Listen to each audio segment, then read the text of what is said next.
નમસ્કાર વિદ્યાર્થી મિત્રો, એજ્યુટેકનો ચેનલમાં આપનું સ્વાગત છે। આજે આપણે ધોરણ 7 વિષય ગણિતમાં પ્રકરણ નંબર 1 પૂર્ણાંક સંખ્યાઓ તેના સ્વાધ્યાય 1.3નો પાર્ટ 2 જોવાનો છે। પાર્ટ 1ની અંદર આપણે દાખલા નંબર 1 થી 4નું સોલ્યુશન કરેલ છે। તમે જો તે વિડીયો જોવા માંગતા હો તો તમે આ વિડીયોના ડિસ્ક્રિપ્શન બોક્સમાં આપેલી લિંક પરથી તે જોઈ શકો છો। આ વિડીયોની અંદર આપણે સ્વાધ્યાય 1.3ના દાખલા નંબર 5 થી આગળનું સોલ્યુશન જોવાનું છે। તો ચાલો શરૂ કરીએ। ધોરણ 7 વિષય ગણિતમાં પ્રકરણ નંબર 1 પૂર્ણાંક સંખ્યાઓ તેના સ્વાધ્યાય 1.3ના પાર્ટ 2નું સોલ્યુશન। પ્રશ્ન નંબર 5 છે પાર્ટ 2માં કે બપોરે 12 વાગ્યાનું તાપમાન 0 થી ઉપર 10 અંશ સેલ્સિયસ છે। જો એ 2 અંશ સેલ્સિયસ પ્રતિ કલાકના દરે મધ્યરાત્રિ સુધી ઓછું થતું જાય તો કયા સમયે તાપમાન 0 થી નીચે 8 અંશ સેલ્સિયસ હોય? મધ્યરાત્રિનું તાપમાન શું હોય? તો વિદ્યાર્થી મિત્રો, પ્રશ્ન નંબર 5 કંઈક એવું કહેવા માંગે છે કે બપોરે 12 વાગ્યાનું જે તાપમાન છે તે 0 થી ઉપર એટલે કે ધન છે 10 અંશ સેલ્સિયસ।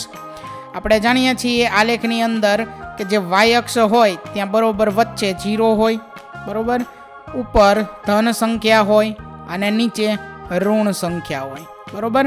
આ મુજબ જે બપોરે 12 વાગ્યાનું તાપમાન છે તે કેટલું છે તો કે ધન છે 10 અંશ સેલ્સિયસ, બરોબર। બપોરે 12 વાગે જે તાપમાન છે તે ધન છે પ્લસ 10 અંશ સેલ્સિયસ છે। ત્યાર પછી જો એ 2 અંશ સેલ્સિયસ પ્રતિ કલાકના દરે મધ્યરાત્રિ સુધી ઓછું થતું જાય, મધ્યરાત્રિ એટલે કે રાતના 12 વાગ્યા સુધી, એટલે કે દર 1 કલાકે 2 અંશ સેલ્સિયસ ઓછું થાય છે। જેમ કે 12 પછી બપોરે 1 વાગે તે તાપમાન 8 અંશ સેલ્સિયસ હશે જે પ્લસ હશે। ત્યારબાદ બપોરે 2 વાગે તો કે પ્લસ 6 અંશ સેલ્સિયસ હશે। 3 વાગે 4 અંશ સેલ્સિયસ હશે। 4 વાગે 2 અંશ સેલ્સિયસ હશે। 5 વાગે 0 અંશ સેલ્સિયસ હશે। ત્યાર પછી આગળ અહીં લખું છું 6 વાગે, ક્યારે સાંજે 6 વાગે -2 અંશ સેલ્સિયસ હશે, બરોબર। ત્યાર પછી 6 પછી 7 વાગે સાંજે -4 અંશ સેલ્સિયસ। 8 વાગે -6 અંશ સેલ્સિયસ। 9 વાગે -8 અંશ સેલ્સિયસ। રાત્રે 10 વાગે -10 અંશ સેલ્સિયસ। 11 વાગે -12 અંશ સેલ્સિયસ અને રાત્રે 12 વાગે -14 અંશ સેલ્સિયસ। આ રીતે દર 1 કલાકે 2 અંશ સેલ્સિયસ ઘટે છે તાપમાન, બરોબર। શું થાય છે? ઘટે છે। હવે આપણે તે જોવાનું છે કયા સમયે તાપમાન 0 થી નીચે 8 અંશ સેલ્સિયસ હોય। 0 થી નીચે એટલે કે માઇનસમાં, તો -8 અંશ સેલ્સિયસ રાત્રે 9 વાગે હશે, બરોબર। ત્યાર પછી કીધું છે કે મધ્યરાત્રિનું તાપમાન શું હશે? મધ્યરાત્રિ એટલે કે રાતે 12 વાગે, તો રાત્રે 12 વાગ્યાનું તાપમાન છે -14 અંશ સેલ્સિયસ, બરોબર। પણ ગણતરી જે છે તે આ મુજબ આપણે ન લખી શકાય, બરોબર। દાખલાની પ્રોપર ગણતરી કરવી પડે। તો ચાલો હવે ગણતરી કરીએ। સૌથી પહેલાં તો બપોરે 12 વાગ્યાનું તાપમાન છે તે અહીં આપણને રકમમાં આપેલું છે તે લખી નાખીએ કે બપોરે 12 વાગ્યાનું તાપમાન,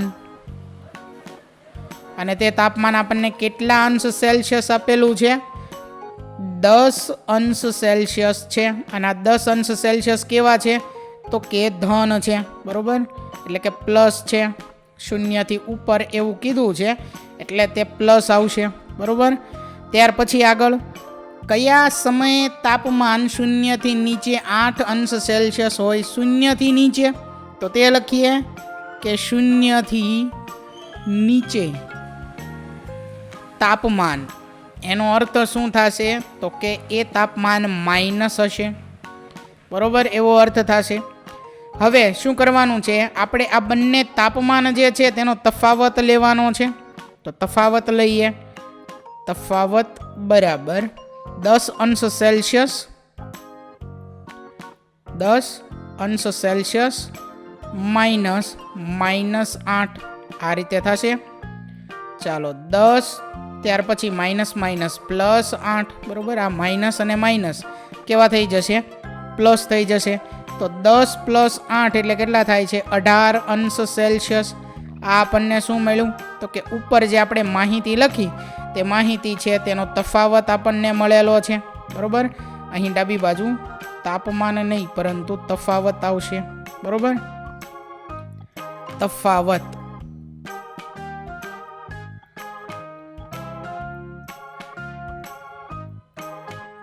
આ રીતે. તો તફાવત આપણને શું મળ્યો? 18 અંશ સેલ્સિયસ મળેલ છે તફાવત. ચાલો હવે શું કરવાનું છે? તો કે દર 1 કલાકે અહીં 2 અંશ સેલ્સિયસ તાપમાન ઓછું થાય છે બરોબર. 2 અંશ સેલ્સિયસ તાપમાન ઓછું થાય છે દર કલાકે. તો 18 અંશ સેલ્સિયસ તાપમાન કેટલા કલાકે ઓછું થાય તે આપણે જાણવાનું છે. તો લખીએ અહીં ત્રિરાશિ મૂકીએ બરોબર કે 2 અંશ સેલ્સિયસ તાપમાન ઘટતા અથવા તાપમાન ઓછું થતા લાગતો સમય, ઓછું થતા લાગતો સમય. 2 અંશ સેલ્સિયસ તાપમાન ઓછું થતા લાગતો સમય કેટલો છે? તો કે 1 કલાક છે. તો 18 અંશ સેલ્સિયસ તાપમાન ઓછું થતા લાગતો સમય કેટલો થશે? આપણે જે તફાવત ધાર્યું એ તફાવત એટલે અહીં તાપમાનનો તફાવત હતો તે ઓછું થતાં કેટલો સમય લાગશે તે મેળવવાનું છે. રકમમાં આપણી પાસે છે કે 2 અંશ સેલ્સિયસ તાપમાન ઓછું થતાં સમય 1 કલાક લાગે છે. તો 18 અંશ સેલ્સિયસ તાપમાન ઓછું થતાં કેટલો સમય લાગશે? ત્રિરાશિ મૂકીએ તો 18 અને 1 નો ગુણાકાર થશે. આ 18 અને આ 1 એનો ગુણાકાર થશે. 18 × 1 અને છેદમાં આવશે આ 2 એટલે છેદમાં આવશે 2.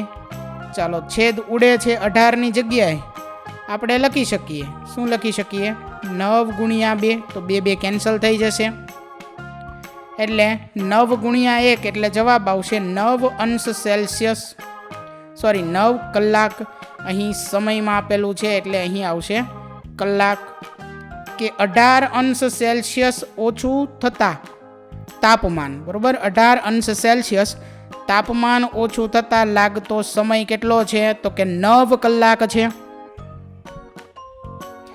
હવે મધ્યરાત્રિ સુધી કેટલી કલાક હોય? એટલે કે અહીં આપણને રકમ જોઈએ તો રકમમાં ક્યાંથી સમય ક્યાંથી છે? તો બપોરના 12 વાગ્યાથી છે. તો બપોરના 12 વાગ્યાથી લઈ અને મધ્યરાત્રિ સુધી એટલે કે મધ્યરાત્રિના 12 વાગ્યા સુધી કેટલી કલાકો થાય? તો 12 કલાકો થાય. તો આપણે લખીએ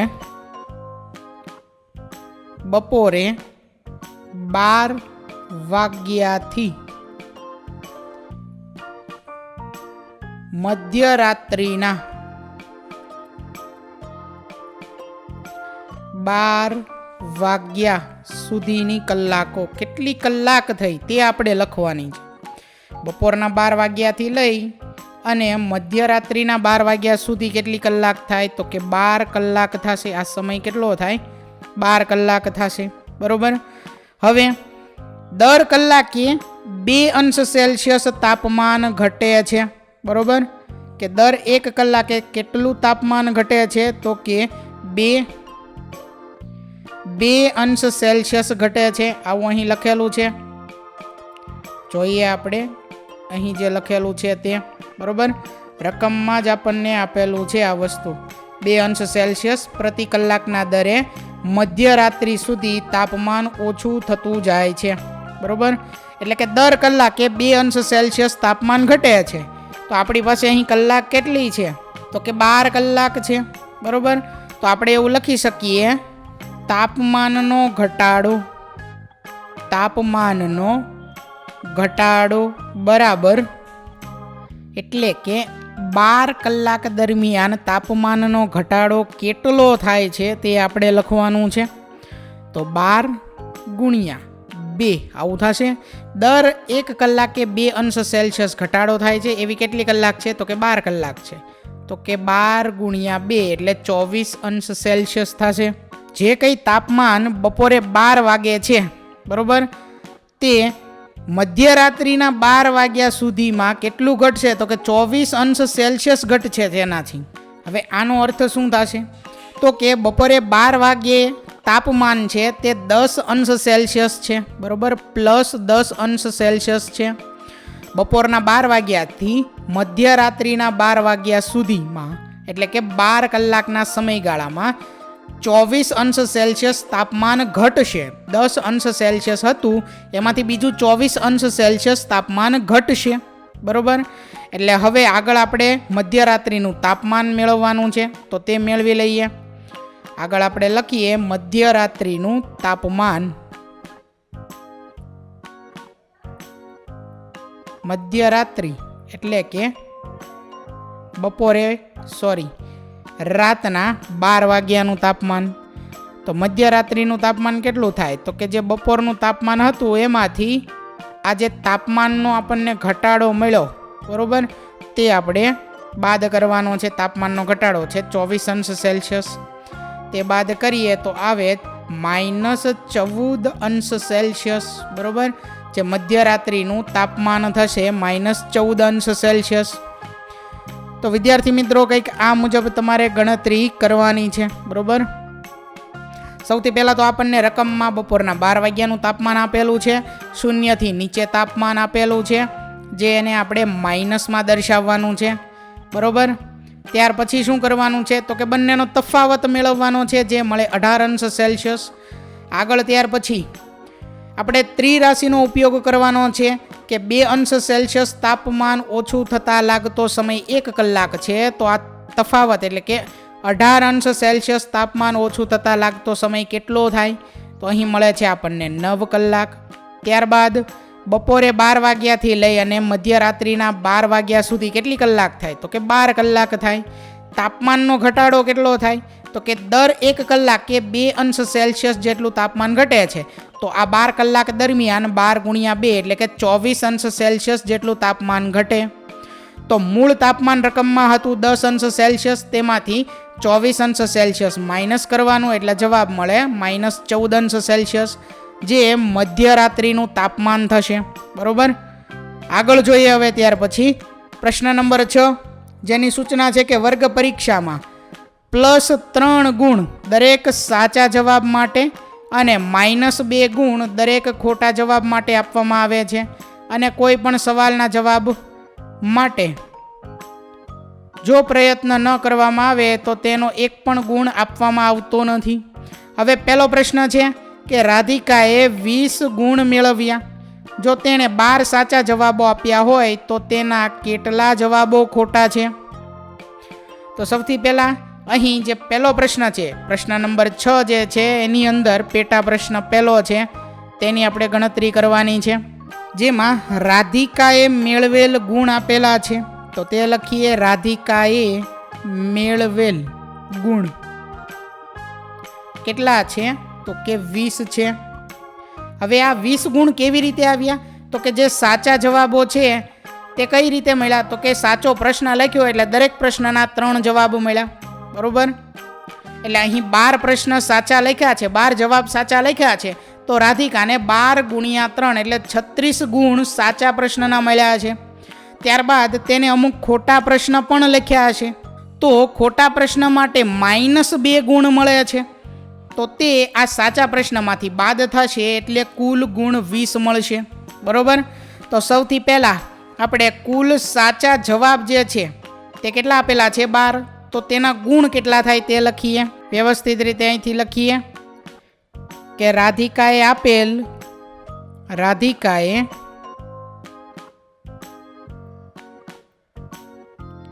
આપેલ સાચા જવાબોના ગુણ. તો રાધિકાએ આપેલ સાચા જવાબોના ગુણ આપણે કઈ રીતે મેળવી શકીએ? તો તેને કેટલા સાચા જવાબ આપેલા છે તે 12. એને ગુણ્યા સાચા જવાબ માટે કેટલા ગુણ મળે છે? તો કે એક સાચા જવાબ માટે 3 ગુણ મળે છે. તો 12 સાચા જવાબ માટે 12 ગુણ્યા 3 એટલે કેટલા ગુણ મળશે? 36 ગુણ મળશે. બરોબર, આ ખાસ આપણે ધ્યાન રાખવાનું છે. 12 ગુણ્યા 3 એટલે 36 ગુણ. આ રીતે આપણે લખવાનું છે.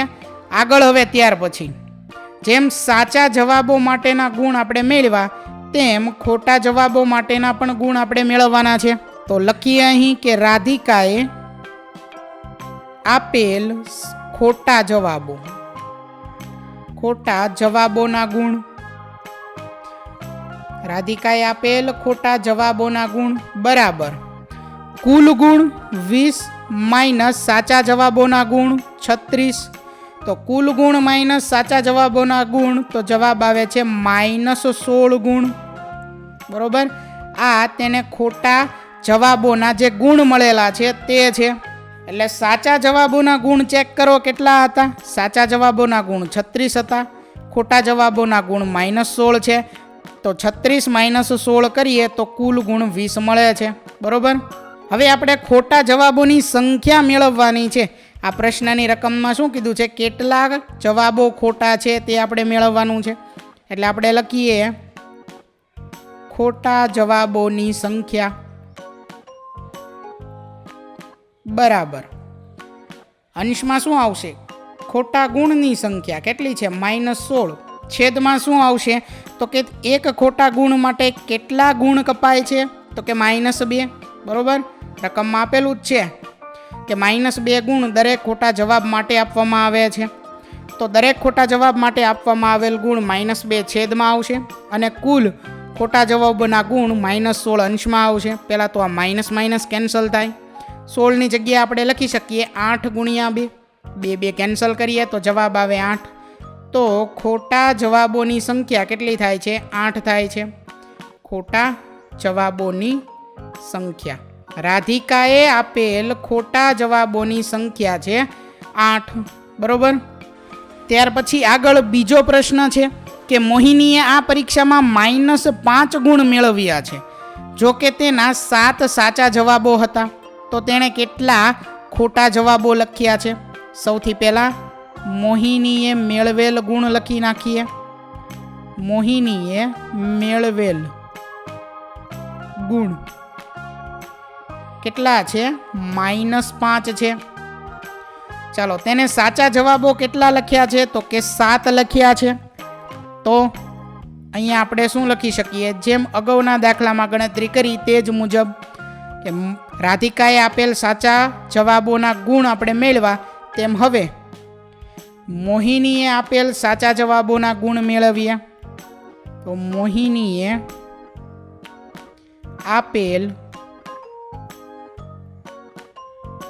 સાચા જવાબોના ગુણ કેટલા હશે? તો સાચા જવાબો આપેલા છે 7, દરેક જવાબના મળે છે 3 ગુણ. તો 7 ગુણ્યા 3 તો જવાબ આવે 21 ગુણ.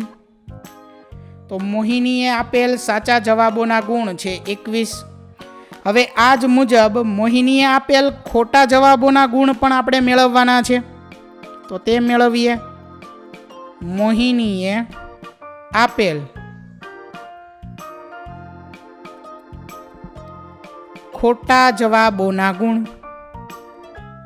ખોટા જવાબોના ગુણ એના બરાબર કુલ ગુણ -5 પછી માઇનસ ખોટા જવાબોના ગુણ સાચા જવાબોના ગુણ કેટલા હતા? 21. બરોબર, ચાલો ત્યાં આપણે કાઉન્સ ના કરીએ તો ચાલે. તો -5 -21 થશે. કાઉન્સ ખોલી નાખીએ. -5 -21 બંને નિશાની સરખી તો સરવાળો થાય. 21 ને 5 26 અને મોટી સંખ્યા કઈ છે? 21. બરોબર, આ 5 અને 21માંથી મોટી સંખ્યા 21 છે. બરોબર, એટલા માટે આ જે જવાબ આવે છે 26 તેની આગળ શું આવે? માઇનસ આવે. તો મોહિનીએ ખોટા જવાબોના ગુણ મેળવેલ છે -26 ગુણ.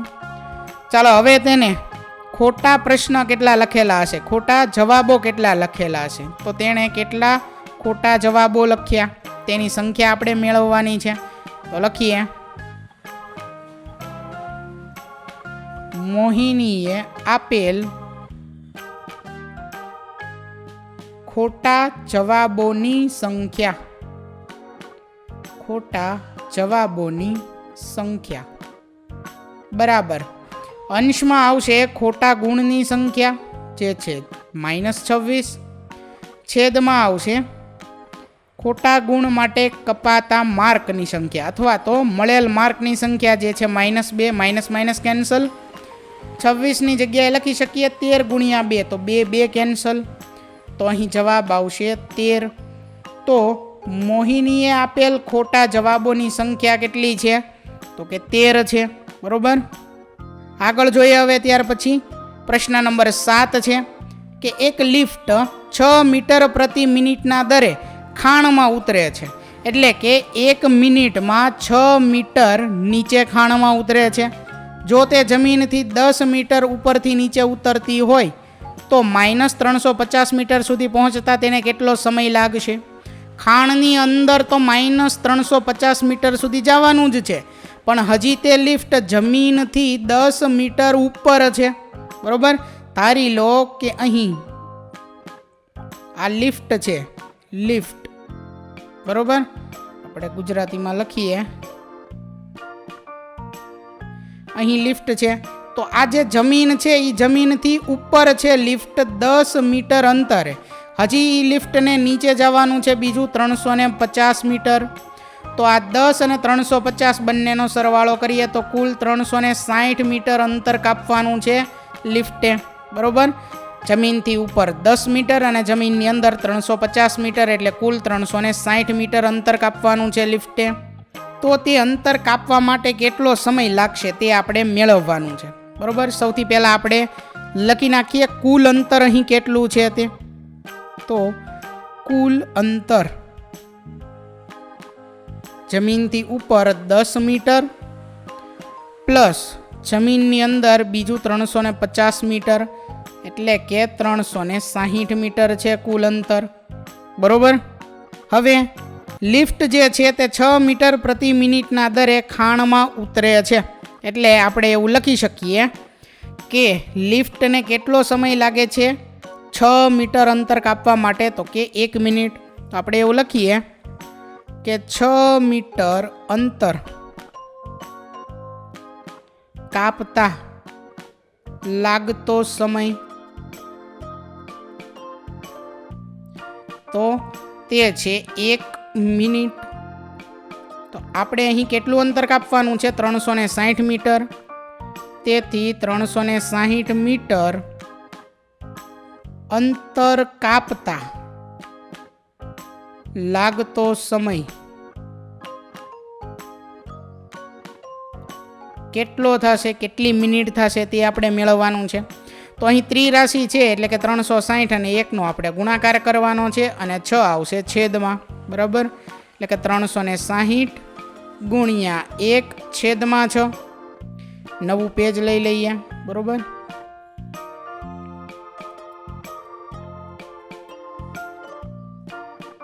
નવા પેજ ઉપર લખીએ 360 ગુણ્યા 1 છેદમાં આવશે 6. છેદ ઉડાડીએ તો 60 ગુણ્યા 6 કરીએ તો 360 થાય. 6 કેન્સલ, 60 ગુણ્યા 1 એટલે કે 60 મિનિટ. તો 360 મીટર અંતર કાપવા માટે લિફ્ટને 360 મિનિટ જેટલો સમય લાગે. બરોબર, આને તમે કલાકમાં લખવું હોય તો શું લખી શકો? 1 કલાક. 60 મિનિટ એટલે કેટલું થાય? 1 કલાક થાય. તો આપણે એવું નીચે લખી શકીએ કે તેથી 360 મિનિટ આપણને પ્રશ્નમાં જે રીતે પૂછ્યું છે તે લખીએ કે જમીનથી 10 મીટર ઉપરથી નીચે ઉતરતી હોય લિફ્ટ તો -350 મીટર સુધી પહોંચતા તેને કેટલો સમય લાગશે? તો આપણે એવું લખી શકીએ કે લિફ્ટને લાગતો કુલ સમય 60 મિનિટ અથવા 1 કલાક છે. બરોબર, તો વિદ્યાર્થી મિત્રો અહીં ધોરણ 7 વિષય ગણિતમાં પ્રકરણ નંબર 1ની અંદર સ્વાધ્યાય 1.3નો પાઠ નંબર 2 જેમાં દાખલા નંબર 5 થી 7 સુધીનું સોલ્યુશન છે તે પૂર્ણ થાય છે. વિદ્યાર્થી મિત્રો, આપેલા વિડીયોની જો તમારે પીડીએફની જરૂર હોય તો તમે આપણી એપ્લિકેશન સ્માર્ટ સાથી પરથી મેળવી શકશો. વિદ્યાર્થી મિત્રો, આપણી એપ્લિકેશન સ્માર્ટ સાથી પ્લે સ્ટોરમાં આવી ગઈ છે, જેની અંદર તમે બધા વિભાગ જોઈ શકો છો. તેની અંદર વિવિધ ધોરણ છે. ધોરણ ઉપર ક્લિક કરતાં વિવિધ વિષય ખુલશે. વિષય ઉપર ક્લિક કરતાં તેની અંદર આવતા પાઠ ખુલશે. તેની અંદરથી તમે પાઠ્યપુસ્તક પણ ડાઉનલોડ કરી શકો છો. તેની અંદર આપેલા પાઠમાં ક્લિક કરતાં તમે પાઠની પીડીએફ, સ્વાધ્યાયની પીડીએફ, સ્વાધ્યાયન પોથીની પીડીએફ, પાઠના વિવિધ વિડીયોઝ, સ્વાધ્યાયના વિડીયોઝ, સ્વાધ્યાયન પોથીના વિડીયોઝ બધું જોઈ શકો છો અને ડાઉનલોડ પણ માત્ર એક ક્લિકમાં કરી શકો છો. વિદ્યાર્થી મિત્રો, આપણી એપને સપોર્ટ કરજો, ડાઉનલોડ કરજો. થેન્ક યુ દોસ્તો. એજ્યુકટેકનો ચેનલ તરફથી વિડીયો નિહાળવા બદલ આપનો આભાર. આવા બીજા વિડીયોઝ નિહાળવા માટે અમારી યુટ્યુબ ચેનલ એજ્યુકટેકનો અત્યારે જ સબસ્ક્રાઇબ કરો. આભાર દોસ્તો.